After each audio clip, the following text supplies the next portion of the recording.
They know I have, so they just call me up. I call this meeting of the Energy and Water Development Subcommittee to order. Welcome to the fiscal year 2022 Energy and Water Development Subcommittee markup.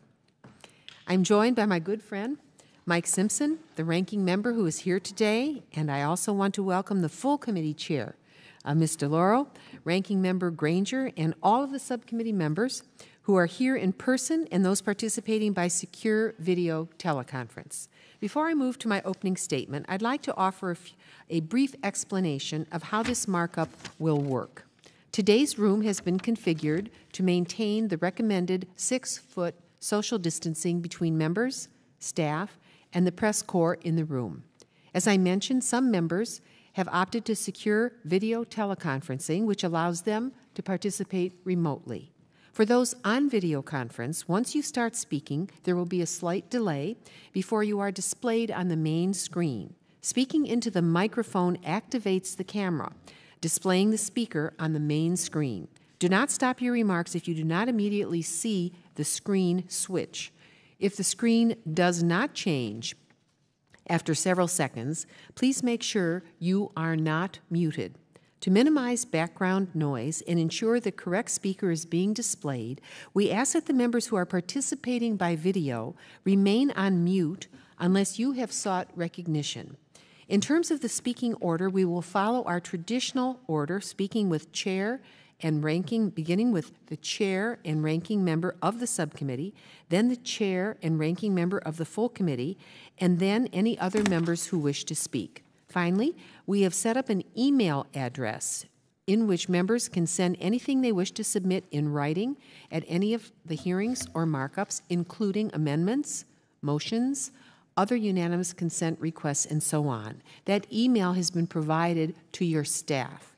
I would remind all members that they must verbally request unanimous consent out loud, separately from sending the document or written unanimous consent request to the email address. And now I would like to move to my opening statement. Today, we will consider the fiscal year 2022 funding bill for energy and water development and related agencies. This legislation not only meets the needs of the current moment, our bill provides a foundation for addressing the challenges our nation will increasingly face as a result of population growth, the changing environment, and certainly the changing climate. Headlines this week tell the story. In the LA Times, Lake Mead, a lifeline for water and electricity, tips toward crisis at its lowest level in 85 years. In Chicago and the Great Lakes, the New York Times reports that the past few years have been the wettest on record. I can personally attest to that. Driving yesterday back here to Washington, 7.5 hours of pounding rainstorms from western Ohio through Pennsylvania through northern Maryland. I never thought I would get out of it. Definitely, that was the worst trip of my life. We read the news that an Oregon wildfire is robbing California's critical electric supply as the bootleg fire doubles again in terms of acres covered, burning along an 8-mile stretch of high-voltage power lines. Our goal on this subcommittee remains to provide the necessary energy and water assets to help sustain life in our nation. This investment of over $53 billion will provide strategic resources to communities to address these changing environmental challenges, as well as those struggling to recover from decades of underinvestment, while creating good-paying jobs in communities left behind in the transition to a new economy. Our bill does so partly by rebuilding long-neglected critical energy and water infrastructure. Our bill also enhances our national security through a robust nuclear capability and deterrent. This legislation, a core component of our promise to the American people to build back better, will better connect power, goods, and services to markets and provide for the safe delivery of energy and water to over 31 million people. After this past year, where the stable and affordable delivery of fossil fuels to consumers has repeatedly been disrupted. The need to diversify our energy sources has never been more urgent. This legislation takes concrete steps to develop and deploy the infrastructure necessary to ensure a cleaner, greener, affordable, and more reliable energy future from all sources, as well as push harder to develop new sources right here in the USA for energy independence.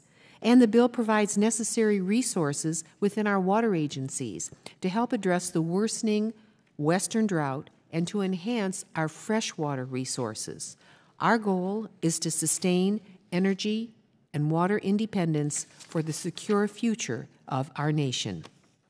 Let me briefly walk through the priorities and investments in the 2022 funding bill for energy and water development for our nation. The bill provides $8.6 billion to the Army Corps of Engineers to support water infrastructure through our great nation, an increase of $1.9 billion above the budget request. It provides $1.9 billion to the Bureau of Reclamation, an increase of $413 million above the request, an institution so vital to our dry West. It provides $191 million for programs to respond to the severe drought crippling much of the West. It makes use of the budgetary adjustment for the Harbor Maintenance Trust Fund included in the Water Resource Development Act, so important to our ports. And by the way, that WRDA Act was developed as of 2020. And finally, it provides $45.1 billion for the Department of Energy, an increase of $3.2 billion above fiscal year 2021 amounts. And within the Department of Energy itself, the bill provides historic levels of funding across applied energy and science programs at our nation's finest research labs that propel innovation from coast to coast. And it provides this historic funding level across applied energy and science programs. The bill provides $3.77 billion for energy efficiency and renewable energy, $906 million above the enacted. $600 million for advanced research on energy at ARPA-E, $173 million above the enacted.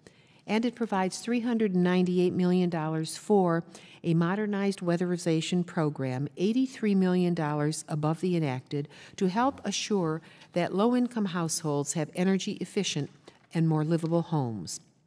We also will fund, for the first time, within the Department of Energy, a sensible and more comprehensive program that helps make improvements to homes with structural, health, or safety defects that would otherwise be unable to participate in the traditional weatherization program. And I would like to thank Full Committee Chair DeLauro and also Subcommittee Chair of Labor HHS for her cooperation in this. With blistering heat, punishing storms, and debilitating drought enveloping the nation just this month, this bill provides resources for a comprehensive weatherization program, finally. And additionally, the bill responsibly funds America's nuclear deterrent and increases funding for non-proliferation programs. In short, the bill meets and mandates by providing critical funding for water infrastructure, clean energy, and promotes a credible nuclear deterrent, all the while supporting good-paying jobs related to updating key infrastructure in every region of our country. I'd like to thank all of our subcommittee members for their engagement, and want to thank my very able ranking member, Mr. Simpson, and thank Chair DeLauro and Ranking Member Granger as well for their strong support. Finally, I'd like to thank our wonderful staff who worked tirelessly and really seamlessly to put this bill together. Jamie Shimmick, Scott McKee, Mike Brain, Brian Smith, Will Osterog, Lauren Like, Matt Kaplan, and Angie Giancarlo. I'll now turn to Mr. Simpson for his opening remarks.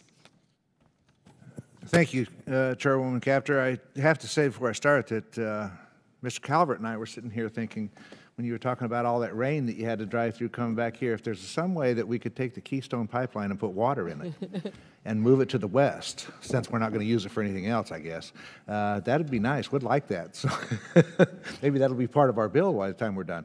Well, you know what, Mr.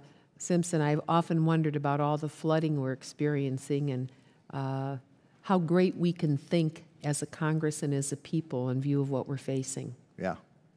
I was hoping yesterday that Johnstown didn't get flooded, actually, as I went through that part of Pennsylvania. Yeah. Well, thank you, Chairwoman Capter. I'd like to thank you for presenting the Energy and Water Bill today. Each year seems to have different challenges. This year was a very late budget request and the introduction of community project funding requests. It is clear that the majority worked hard to address individual members' priorities from both sides of the aisle, and I thank the Chair for that consideration. Taken in isolation, there are many things in the majority's mark that the House Republicans could support. In particular, strong support for the Corps of Engineers, including specific community project funding and additional programmatic funding, is a bipartisan priority. Of great importance to me is the Department of Energy's nuclear energy program. I appreciate the Chairwoman's efforts to address many of my priorities within that account. While I am disappointed to see no funding for the Versatile Test Reactor, I am pleased to see increased funding for the 3 demonstration projects for work on microreactors, including the MARVEL program, and for work to ensure a supply of high-assay, low-enriched uranium, which will be necessary for many of the next-generation reactors. Unfortunately, these individual good items are within an overall framework that the House Republicans cannot support. Like the President's budget request, the majority's energy and water bill overfunds certain non-defense programs and shortchanges our national security needs.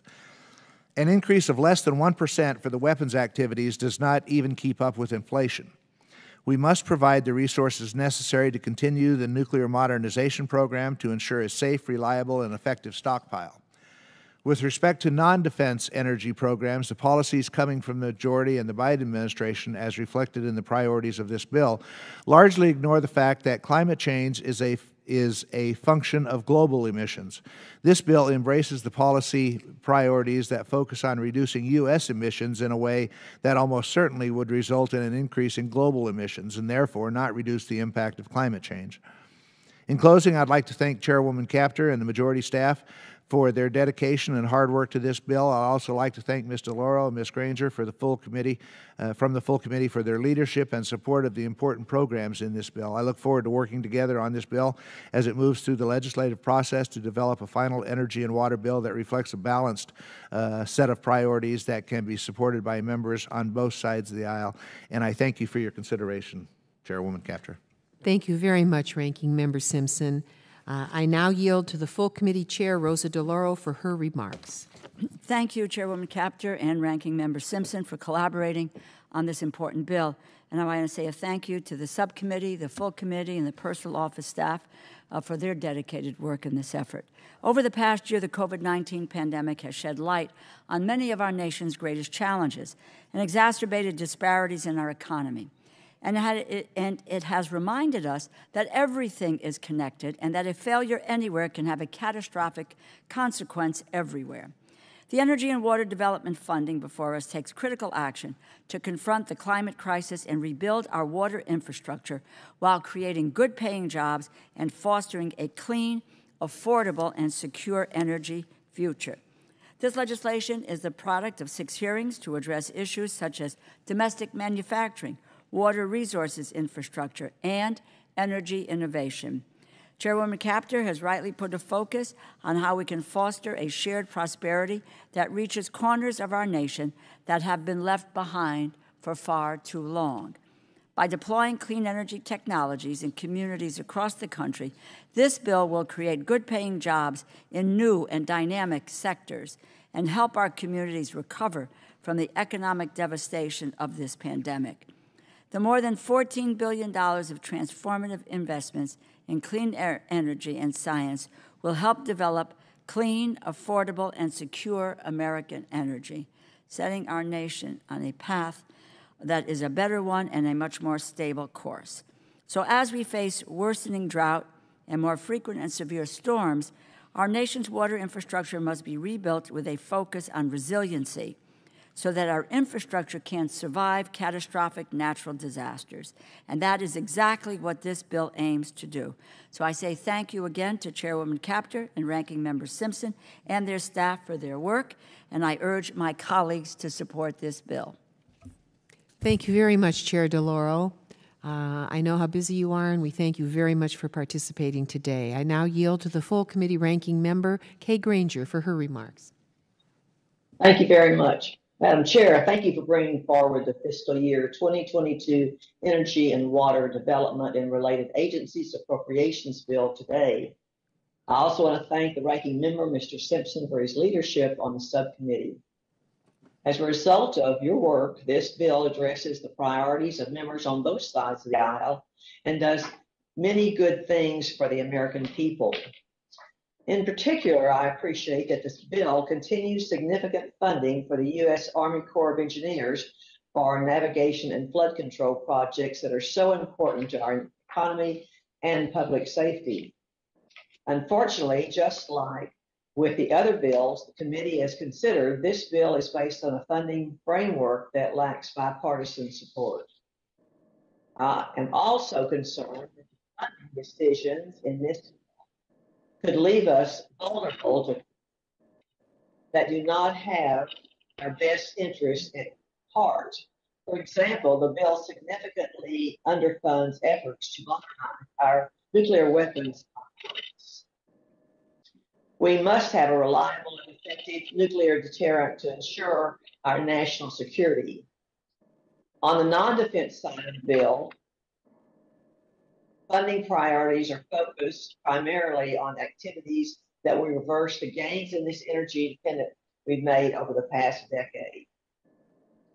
The approach taken in this bill will actually cause us to increase our dependence on China for critical minerals. A bipartisan agreement on the overall funding framework would allow us to better address these national security concerns. I hope we can resolve these issues in a timely manner so this year's appropriations bills can be signed into law. Thank you, Madam Chair, and I yield back. Thank you, Ranking Member Granger, for participating today and for your remarks. Are there any other members wishing to speak on behalf of the bill?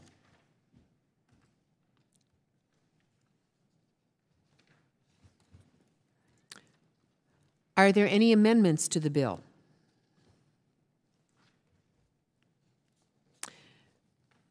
Seeing none, I would like to recognize Ms. Kirkpatrick for a motion, and I ask for your support for this bill. Thank you, Madam Chair. I move to favorably report the Energy and Water Development Appropriations Act 2022 to the full committee. The motion, or the question is on the motion. All those in favor say aye. Aye. Aye. Those opposed? Aye. Nope. Those opposed, no? No. In the opinion of the chair, the ayes have it. The motion is agreed to.